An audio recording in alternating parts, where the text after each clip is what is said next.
आप उस शख्स को क्या जवाब देंगे जो ये एतराज़ करे कि आपके पैगंबर ने बाइबल के अहदनामा कदीम और अहदनामा जदीद से मालूमात चुराकर कुरान बना दिया है? क्या शरीयत वाकई ही ऐसी चीज़ है जैसा उससे बहुत से लोग समझते हैं? अगर ऐसा नहीं तो बताइए शरीयत क्या है? क्योंकि मैं वाकई मुसलमान नहीं होना चाहता था, मैं सचमुच ऐसा नहीं करना चाहता था। तमाम दलाइल, तमाम हकाइक देखने के बाद भी मैं इस्लाम कबूल नहीं करना चाहता था, लेकिन आखिरकार मैं मुसलमान हो ही गया। जब मैं इस आयत को देखता हूँ तो मैं इसे हमेशा बहुत सी सच्चाइयों पर मुश्तमिल किताब समझता हूँ, लेकिन मुकम्मल सच्चाई नहीं। कुछ लोगों ने मुझसे सवाल किया, आपने ईसा अलैहिस्सलाम की जमात को क्यों छोड़ दिया? तो मैंने कहा, दर हकीकत मैंने ईसा अलैहिस्सलाम की जमात को नहीं छोड़ा, ईसा अलैहिस्सलाम तो हमारी जमात भी है। अस्सलाम वालेकुम भाई जोरम, हमारी दोबारा दावत कबूल करने पर बहुत शुक्रिया। आपका पहला इंटरव्यू बहुत वायरल हुआ, जिसके व्यूज़ इस वक्त 4 मिलियन तक पहुंच चुके हैं। क्या आपको लोगों से इतनी दिलचस्पी की तवक्का थी या आपको इससे हैरत हुई? जी हाँ, मुझे हैरत हुई। मुझे हरगिज़ तवक्को नहीं थी कि ये इतना वायरल हो जाएगा, और 4 मिलियन व्यूज यकीनन एक बड़ी तादाद है। अल्हम्दुलिल्लाह, ये मेरे ख्याल में एक बहुत अच्छी बात है, क्योंकि इससे इस्लाम का पैगाम फैला। इस बात की कुछ वजाहत हो गई कि मैं क्यों मुसलमान हुआ, और खास तौर पर इस्लाम की बुनियादी बातें लोगों तक पहुंची। यकीनन मैं एक आलिम नहीं हूं, लेकिन इस इंटरव्यू से लोगों को मदद मिली। क्या आप हमें बता सकते हैं कि इस पर आपको लोगों से क्या रिएक्शन मिला, चाहे अच्छे हो या बुरे, और कौन सा तासर आपके लिए ज्यादा दिलचस्प था? जी हाँ, 1 दर्जन के करीब लोग वो थे जिन्होंने बताया कि दर हकीकत ये इंटरव्यू हमारे लिए आखिरी धक्का साबित हुआ है, यानी उन्होंने कलमा पढ़ लिया था। जी हाँ, कुछ ऐसे लोग हैं जिन्होंने इस्लाम कबूल किया, सिर्फ इंटरव्यू की वजह से ही नहीं, लेकिन इस इंटरव्यू से उन्हें मदद मिली, क्योंकि उन्होंने खुद बताया कि ये आखिरी धक्का साबित हुआ। ये मेरे ख्याल में काबिल जिक्र बात है, और यकीनन कुछ बुरे तासुरात भी थे, लेकिन मेरे ख्याल में ये मामूली बात है। लेकिन सबसे काबिल जिक्र तासुर एक ऐसे शख्स की तरफ से आया जो बुद्ध मत का पैरोकार था। ये बहुत मुज़ेक़ा खेज बात है। उसने मुझे बताया, मैंने कभी मजहब पर गौर नहीं किया था, और ये कि मैं बुद्धिस्ट था। और जब आप बुद्ध मत के बुनियादी तस्वुरात को देखते हैं तो ये मालूम होता है कि इसमें एक तरह से अल्लाह का इनकार भी शामिल है, क्योंकि बुद्ध मत का मकसद निर्वाण का हसूल है, जिसका मतलब ये है कि आप एक तरह से खत्म हो जाते हैं। उसने मजीद बताया, मैंने हमेशा बुद्ध मत को रूहानी एथिज्म पाया है। बिल्कुल यही अल्फाज उसने इस्तेमाल किए थे। मजीद कहा कि ये पहला मौका था जब मैंने सोचा शायद एक और वजूद भी है, शायद कोई खालिक कायनात भी है, और वो इसकी तलाश में था। वो उन लोगों में से एक है जिन्होंने आखिरकार कलमा पढ़ लिया। तो ये सब कुछ एक ऐसे शख्स से सुनना मज़ाक़ा खेज है जो बहुत बड़ा डच मुतशक्किक और बहुत बड़ा सेकुलर था और ईसाई बैकग्राउंड से ताल्लुक रखता था, जबकि दूसरा एक बुद्धिस्ट शख्स था जो नेदरलैंड में मुसलमान हुआ। सच में? अब मैं कुछ सवालात पूछूंगा जो अक्सर गैर मुस्लिम पूछते हैं। आप उस शख्स को क्या जवाब देंगे जो ये एतराज़ करे कि आपके पैगंबर ने बाइबल के अहदनामा कदीम और अहदनामा जदीद से मालूमात चुराकर कुरान बना दिया है? बिल्कुल नहीं, ये नामुमकिन है। यकीनन मैंने भी इस बात पर काफी गौर किया था, खास तौर पर जिस दौर में मैं इस्लाम पर तनकीद किया करता था। लेकिन जब आप कुरान पर गौर करते हैं कि किस तरह उसको तरगीब दिया गया है, तो किसी इंसान के लिए ऐसा करना तकरीबन नामुमकिन है, खास तौर पर उस जमाने में जब आपके पास कंप्यूटर नहीं था कि आप इस बात को यकीनी बना सकें कि वो इतना जामे हो। कुरान में बहुत ज्यादा जामियत है, चाहे लोग इसको माने या ना माने। यहाँ तक कि मगरबी रवायत बल्कि मशरकी रवायत के भी बहुत से मुतशक्किक लोग, मैं मुसलमान ममालिक की बात नहीं कर रहा, वो भी ये मानते हैं कि एक हैरत अंगेज किताब है। तो किसी ऐसे शख्स के लिए जिसके पास कंप्यूटर नहीं था, जो बाकायदा पढ़ा लिखा नहीं था, ऐसा कुछ बनाना नामुमकिन है। अगर उसने ऐसा किया भी हो तो ये खुद अपने आप में एक मौजज़ा होगा। लेकिन जब बात उन लोगों की हो जो कहते हैं कि उन्होंने इस तरह की चीजें चोरी की, तो भाई मिसाल के तौर पर ओहदनामा जदीद तो उस वक्त मौजूद ही नहीं था। अरब के पास कोई ओहदनामा जदीद नहीं था, उस वक्त तक उसका अरबी में तर्जमा भी नहीं हुआ था। और अगर पैगंबर सल्लल्लाहु अलैहि वसल्लम वाकई उम्मी थे तो इस बारे में कैसे जान सकते थे? और यूं ही ये बात कि शायद 2 या 3 लोग थे जो उन्हें इस आयत के बारे में कुछ वाकयात सुनाते।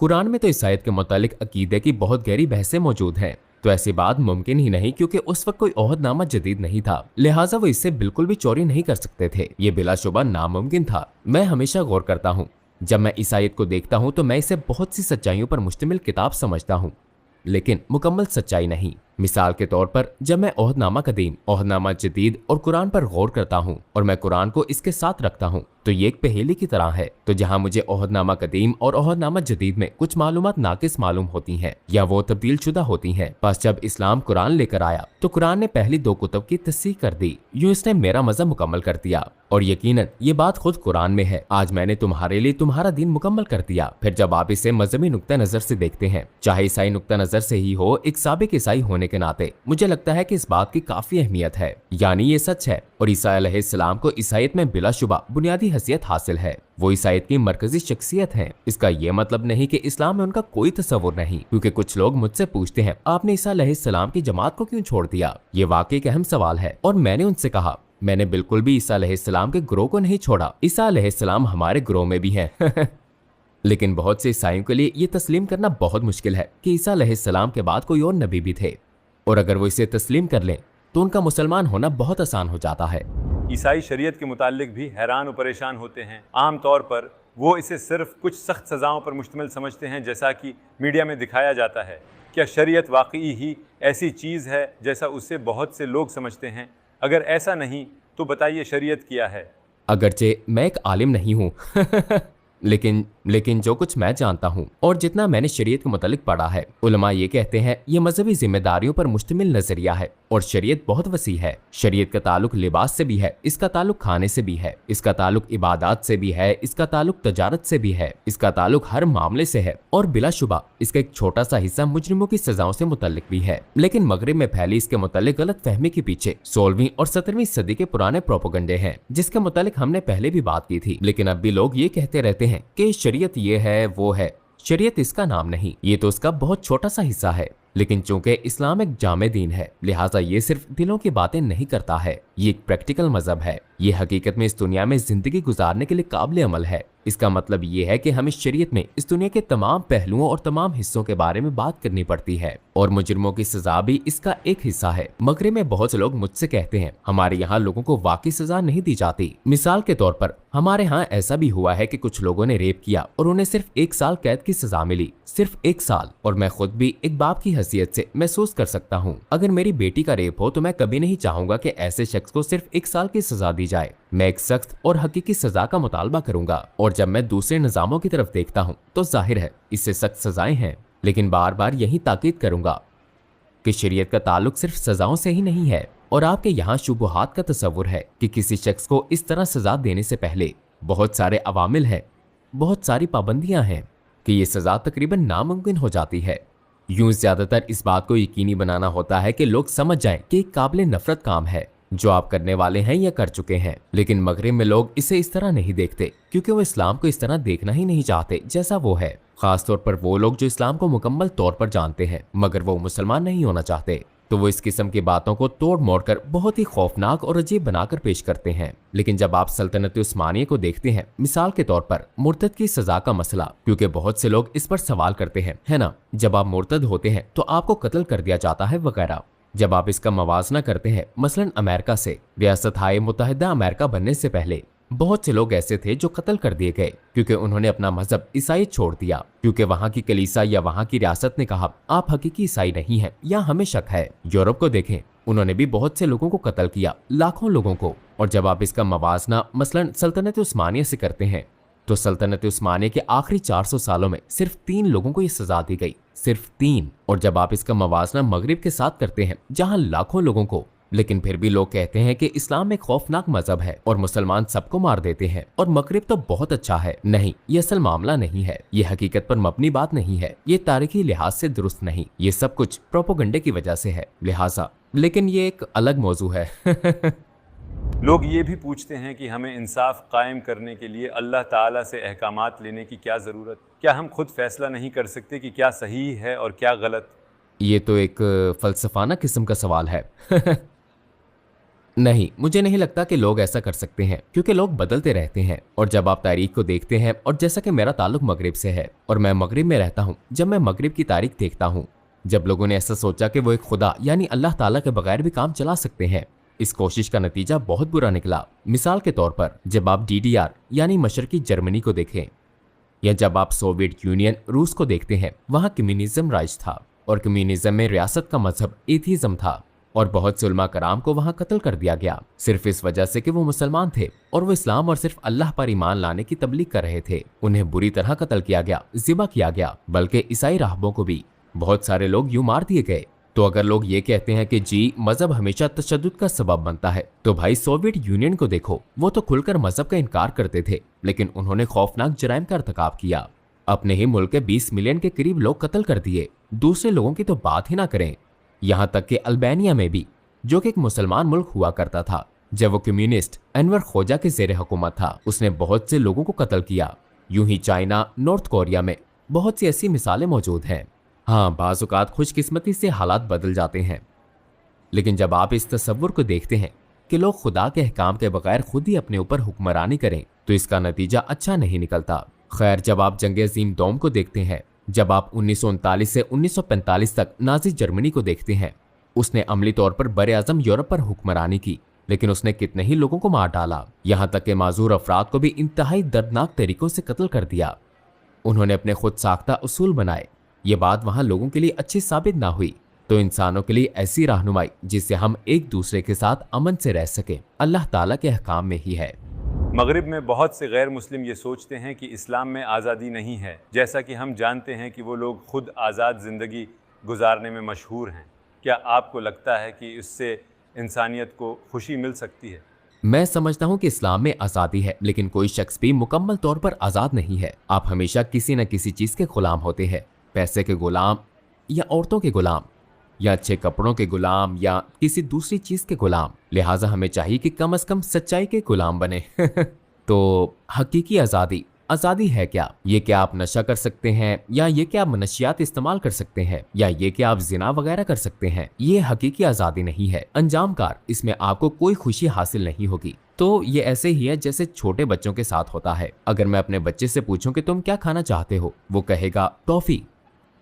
अगर मैं उसे सारा दिन टॉफियां देता रहूं तो वो बीमार पड़ जाएगा, और नतीजे के तौर पर शायद वो मर भी जाए, क्योंकि उसे विटामिन नहीं मिल रहे, सब्जियां या प्रोटीन्स वगैरह नहीं मिल रही। मतलब ये कि अगर कोई चीज अच्छी लगती है तो इसका ये मतलब नहीं कि वो वाकई ही अच्छी है, और ये जरूरी नहीं कि वो आगे चलकर आपके लिए फायदेमंद ही साबित हो।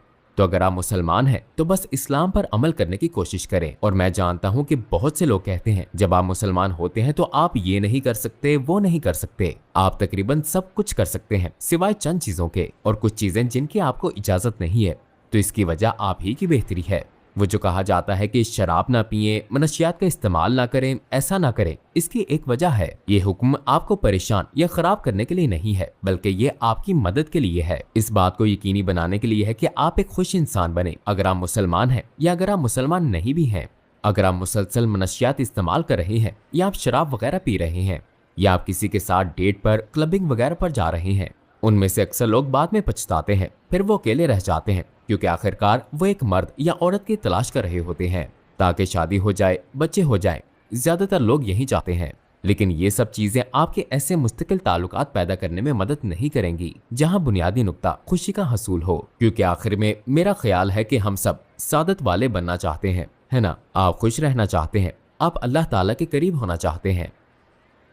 वह जरिया जो आपको इस मुकाम तक पहुंचाएगा वो इस्लाम है। तो मैं समझता हूं कि लोगों को इस बात पर नजरसानी करनी चाहिए कि हकीकी आज़ादी क्या है। दर हकीकत माजी में बहुत सारे ऐसे पॉप स्टार्स थे जो बहुत अमीर थे, उनके पास बहुत सारे खूबसूरत मर्द या खूबसूरत औरतें थीं, तो उन्होंने मनशियात का इस्तेमाल किया, उन्होंने शराब का इस्तेमाल किया, उन्होंने उनमें से बहुत से लोगों ने खुदकुशी कर ली। इसलिए नहीं कि ये सब चीजें उन्हें खुशी दे रही थी, वरना वो कभी ऐसा ना करते। यकीनन ऐसा सबके साथ नहीं होता, लेकिन उन लोगों के पास किसी चीज की कमी ना थी। और बहुत से लोग यही सोचते हैं अगर मुझे बेहद आज़ादी मिल जाए तो मैं ये करूंगा, वो करूंगा। नहीं, आप ऐसा नहीं कर सकेंगे, और अगर आप ऐसा करेंगे तो आपका खात्मा भी ऐसे नहीं होगा जैसे आप चाहते हैं। तो इस्लाम एक मतवाजन निज़ाम है, और यह आपको तकरीबन सब कुछ करने की इजाजत देता है, सिवाय उन चीजों के जो अंजाम के एतबार से आपको परेशान कर देती हैं। तो बस दी गई हदायत पर अमल करें ताकि आप एक खुश इंसान बन सके, और इन हदायत से मेरी मुराद इस्लाम है। आखिर में मेरी आपसे एक दरख्वास्त है कि 4 मिलियन से ज्यादा अफराद ने YouTube पर हमारे साथ आपकी पहली वीडियो देखी, और तकरीबन इतने ही लोगों ने उसको Instagram पर देखा। उन देखने वालों में हजारों गैर मुस्लिम भी थे। मैं चाहता हूं कि आप बराह रास्त कैमरे की तरफ देखें और इन गैर मुस्लिमों से चंद अल्फाज कहें। इस्लाम कबूल करने में उन्हें कुछ हिचकचाहट हो सकती है। आप उन्हें क्या पैगाम देना चाहेंगे? मुख्तसर अल्फाज में बराए मेहरबानी, इस्लाम ही क्यों, उन्हें क्यों नहीं हिचकचाना चाहिए सीधा कैमरे की तरफ देखते हुए? उन तमाम लोगों के लिए जो अभी तक मुसलमान नहीं हुए, आप तरद्दुद का शिकार हैं, चाहे आप मुतशक्किक हों या एथियस्ट या ईसाई या बुद्धिस्ट या हिंदू वगैरह कुछ भी हो, मैं ऐसे तमाम लोगों के लिए दीन इस्लाम कबूल कर लेने की ख्वाहिश रखता हूँ। ये इसलिए नहीं है कि मैं समझता हूँ कि आप बुरे शख्स हैं, और ऐसा ही मामला ज्यादातर मुसलमानों का है। बाकी मुसलमान भी जब आप तक इस्लाम का पैगाम पहुंचाते हैं, वो भी आपको बुरा इंसान नहीं समझते। लेकिन जैसा कि मैंने इंटरव्यू के दौरान कहा था, इस्लाम ने दर हकीकत मुझे दिली और ज़हनी सुकून दिया है। और बहुत से लोग ये सोचते हैं कि मुसलमान होना बहुत मुश्किल है, मुझे 5 बार नमाज पढ़नी पड़ेगी, मैं ये नहीं कर सकता, वो नहीं कर सकता। मेरा तजर्बा ये बताता है कि ये इतना मुश्किल नहीं है। नतीजे के एतबार से इसने मुझे और ज्यादा खुशी दी है। और अगर आप वाकई मुखलिस हैं, और अगर आप वाकई सच्चाई के पैरोकार हैं, और अगर आप वाकई सच्चाई पर यकीन रखते हैं, तो चीजें बहुत आसान हो जाती हैं। लिहाजा मैं लोगों को ये मशवरा और तजवीज़ दूंगा कि इस्लाम पर गौर करें, इसका हकीकत पसंदी से मुतालिया करें। ये मत देखें कि मुसलमान क्या करते हैं, ये देखें हदायत के आखिरी सरचश्मे हजरत मोहम्मद सल्लल्लाहु अलैहि वसल्लम ने क्या अमल किया है, और उन्हें आपको इस्लाम की सच्चाई का कायल करने का मौका दें। तो इस्लाम कैसे दुनिया भर के लोगों के दिलों को फतह कर सकता है? आपके ख्याल में ऐसा करने का क्या तरीका है? इस्लाम एक हकीकी सच्चाई है। मुझे नहीं लगता कि हमें बहुत कुछ करने की जरूरत है। हमारे ज़िम्मे सिर्फ पैगाम पहुंचाना है, और मैं हमेशा यही समझता हूँ। हम यहाँ भी यही करते हैं, और आने वाले इस्लामिक म्यूजियम में भी ऐसा ही करेंगे, क्योंकि सच्चाई लोगों को मतवज्जे करती है। अगर कोई चीज सच है तो आप इस सच्चाई की तरफ रागिब हो जाते हैं। मेरे साथ भी यही हुआ, क्योंकि मैं वाकई मुसलमान नहीं होना चाहता था। मैं सचमुच ऐसा नहीं करना चाहता था। तमाम दलाइल, तमाम हकाइक देखने के बाद भी मैं इस्लाम कबूल नहीं करना चाहता था, लेकिन आखिरकार मैं मुसलमान हो ही गया। आप क्यों नहीं होना चाहते थे? ये ऐसा था कि जैसा कि मैंने शुरू में बताया, जब कुरान अलमारी से गिर गया तो मैंने इसे उठाया, और इसमें सूरा 22 अल हज की आयत नंबर 46 में लिखा था, बिलाशुबा उनकी आंखें अंधी नहीं होती, बल्कि सीनों में दिल हैं जो अंधे होते हैं। और यही मसला दर हकीकत मेरे साथ था। मैं समझता हूँ कि यही मसला मगरिब में बहुत से लोगों के साथ है, क्योंकि आंखों का मसला नहीं है। आप दलाइल देख सकते हैं, अगर आप वाकई दलाइल देखना चाहते हैं, अगर आप हकायक देखना चाहते हैं तो उन्हें देखें, वो आपके सामने मौजूद हैं। तो आपकी आंखों के साथ कोई मसला नहीं है, आपकी आंखें दुरुस्त हैं, लेकिन आप देखना नहीं चाहते हैं, और ये मामला कुछ और है। ये दिल का मसला है, और इसकी वजह ये हो सकती है कि आप इस हकीकत को कबूल नहीं करना चाहते कि खालिक सिर्फ एक है, या आप मुसलमान नहीं होना चाहते। बहुत से दलाइल हैं, लेकिन ये दिमाग का मसला नहीं है, ये नहीं है। अकली तौर पर इस्लाम बहुत आसान है। मसला ये है कि क्या आप वाकई तैयार हैं, क्या आप वाकई पैगाम वसूल करना चाहते हैं। तो ये दिल का मसला है। आजकल कुछ लोग ये गुमान करते हैं कि मुसलमान शिकस्त खुर्दा हैं और पीछे रह गए हैं। अगर इस्लाम सच्चा दीन है तो ऐसा क्यों है? अगर आप इस्लाम को ऐसे दिखें कि मसलन वो सूरज की तरह है जो खूबसूरत है और ऊपर चमक रहा है, आप उसे छू नहीं सकते। और अगर हम बहसियत मुसलमान तय खाने में रह रहे हों और हम कहें इस्लाम कहाँ है, इस्लाम कहाँ है, हमें तो इस्लाम नजर नहीं आ रहा, तो इसकी वजह यह है कि हम तय खाने में हैं। हमें तय खाने से बाहर निकलना होगा। बाहर निकलें, ऊपर देखें, तो हम इस्लाम को देख सकेंगे। और यही दूसरे लोगों के साथ भी होता है। अगर आसमान पर ही बादल छाए हुए हों जो दरमियान में हाइल हो, तो वो देख नहीं सकेंगे। इसका मतलब ये नहीं है कि इस्लाम मौजूद नहीं है। अल्लाह ताला मौजूद है, इस्लाम मौजूद है। ये वहां है कि उसे छुआ नहीं जा सकता। ये खूबसूरत है। इससे कोई फर्क नहीं पड़ता कि आप क्या कहते हैं या करते हैं, ये फिर भी मौजूद है। तो इस्लाम को कभी शिकस्त नहीं हुई, ये अभी भी मौजूद है। और मुसलमान हमेशा सच्चे मुसलमानों की तरह जिंदगी बसर नहीं करते। ये हमारी जिम्मेदारी है। मेरे ख्याल में अगर हम सच्चे मुसलमानों की तरह जिंदगी गुजारते तो आप आज भी दुनिया में सबसे ऊपर होते, क्योंकि आखिर एक वक्त में आप दुनिया पर हुक्मरानी करने वाली कौम थे। आपने बहुत से लोगों को सिखाया है, आपने सच्चाई को फैलाया है, लेकिन फिर लोगों के दरमियान इत्तेहाद इत्तफाक नहीं रहा, जिसके नतीजे में वो हकीकी मुसलमान ना रहे। और फिर बिलाखिर दुनिया तो इसी तरह चलती है। फिर दूसरे लोग आगे आ गए, और इसका दारोमदार हम पर है। अगर हम इस्लाम को ऐसे ना समझे जैसे वो है, और हम उस पर अमल ना करें, तो फिर हमें शिकायत करने का कोई हक नहीं है। लेकिन ये हमारी अपनी जिम्मेदारी है, क्योंकि मैंने कभी भी यहाँ तक कि जब मैं एक मुस्लिम मुखालिफ सियासतदान था, मैंने कभी इस्लाम को कमजोर नहीं पाया। मैं उस वक्त इसे खतरा समझता था, लेकिन मैं इसको एक खतरा समझने के बावजूद बहुत जरूरी समझता था। लेकिन अब मैं इसे एक सच्चाई के तौर पर देखता हूँ, एक हतमी हकीकी सच्चाई, और ये सबसे खूबसूरत चीज है। लिहाजा आपको इस्लाम से दूर जाने, ये शर्मिंदा होने की जरूरत नहीं, बिल्कुल नहीं। फख्र करें, इस पर अमल करें, एक हकीकी मुसलमान बने। अगर आप वाकई आखिरत पर यकीन रखते हैं और आप वाकई खालिक पर यकीन रखते हैं, तो फिर इस मजहब के लिए सब कुछ करना चाहेंगे, यानी निहायत मुस्बत तरीके से, बिलाशुबा। तो ये वो चीज है जो हमें करनी चाहिए, और अगर आप ऐसा कर लें तो दोबारा बुलंद होंगे। हम जानते हैं कि दुनिया में इस्लामोफोबिया बढ़ रहा है। आपके ख्याल में हम इस मसले से कैसे निपट सकते हैं? मेरे ख्याल में दो ही तरीके हैं। पहला ये कि एक सच्चे मुसलमान की तरह जिंदगी गुजारें, अच्छे अखलाक का मुजाहरा करें। और क्योंकि शुरू के अक्सर लोग कदीम जमाने में कहा जा सकता है कि उनको जो देखता था वो मुतासिर होता था। मिसाल के तौर पर इंडोनेशिया को देखें, वहां मुसलमान ताजर के तौर पर आते थे और उन्होंने कभी किसी को इस तरह इस्लाम की दावत नहीं दी थी कि दूसरे लोग मुसलमान हो जाएं वगैरह वगैरह। सिर्फ ये कि वो खुद सच्चे मुसलमान थे, वो तजारत करते थे और इंडोनेशियन लोग तब हिंदू होते थे। उन्होंने कहा, वाह ये क्या है, उन लोगों के पास तो एक खूबसूरत तस्वुर है खुदा पर, उनका ईमान वगैरह, वो साफ सुथरे हैं, वो बहुत ईमानदार हैं, ये खूबसूरत चीज है। और उनमें भी उन जैसा बनने की ख्वाहिश पैदा हुई और इस वजह से वो मुसलमान हो गए। वहाँ इस्लाम की कोई बहुत ज्यादा तबलीग नहीं करनी पड़ी, वहाँ लोग सिर्फ इन इब्तदाई मुसलमानों के अखलाक को देखकर ही मुसलमान हो गए जो इंडोनेशिया तजारत के लिए आए थे। और मैं समझता हूँ कि यही बेहतरीन तरीका है। अगर लोग टेलीविजन पर ये सब खौफनाक चीजें देखेंगे तो वो खौफजदा हो ही जाएंगे, या वो इससे नावाकिफ हैं या वो जो भी हैं। और जब वो मुसलमानों का अच्छा अखलाक देखेंगे वो कहेंगे, अरे जो कुछ मैं टीवी पर देखता था वो सच नहीं था, जो मैं मुसलमानों को करते देख रहा हूँ यही इस्लाम है। और बहुत से लोग कुरान नहीं पढ़ते, वो अहादीस नहीं पढ़ते, वो आपको और मुझे पढ़ते हैं। तो आइए एक खुली किताब बने, एक बेहतरीन किताब जो उन्होंने कभी पहले ना पढ़ी हो। मेरे ख्याल में ये बहुत अहम है। और यकीनन दूसरी चीज तालीम है। लोगों को दिखाएं, अगर वो दिलचस्पी रखते हैं और वो मजीद जानना चाहते हैं तो फिर जरूरी है कि अच्छे लोग उन्हें अमली तौर पर दिखाएं कि इस्लाम क्या है, इस्लाम के बुनियादी तसव्वुरात की वजाहत करें। तो मेरे ख्याल में यही दो तरीके हैं।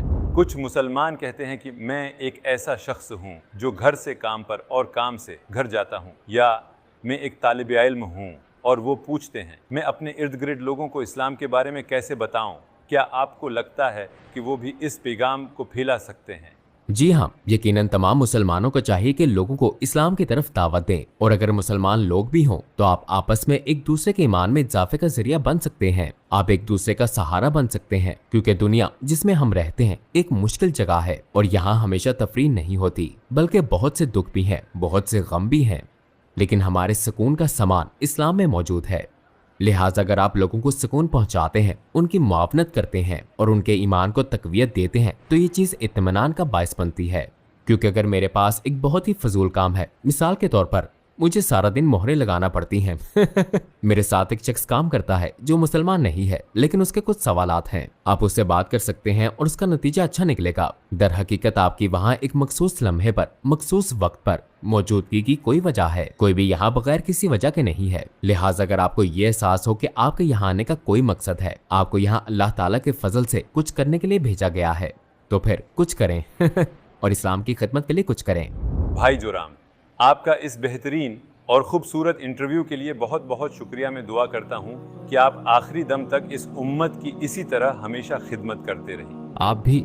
दूसरी मरतबा हमने आपके पसीने छुड़ाने की कोशिश की है, लेकिन हम ऐसा नहीं कर सके। शायद इसकी वजह ये क्योंकि है सर्दी कि आप है। एक सियासतदान हैं। हमारे साथ शरीक होने का शुक्रिया। आपका भी शुक्रिया। ये मेरे लिए एजाज की बात थी कि मुझे इस शो में शिरकत का मौका मिला। आप बहुत बहुत अच्छा काम कर रहे हैं और इंशाल्लाह आप इस्लाम के हकीकी पैगाम को फैलाने में मददगार साबित होंगे और इसे तमाम लोगों तक पहुंचाएंगे, हर किस्म के मुसलमानों तक, स्याह सफेद, बूढ़े जवान, मर्द खवातीन वगैरह सब तक। ये एक बहुत ही अच्छा काम है जो आप कर रहे हैं। अल्लाह ताला बरकत दे।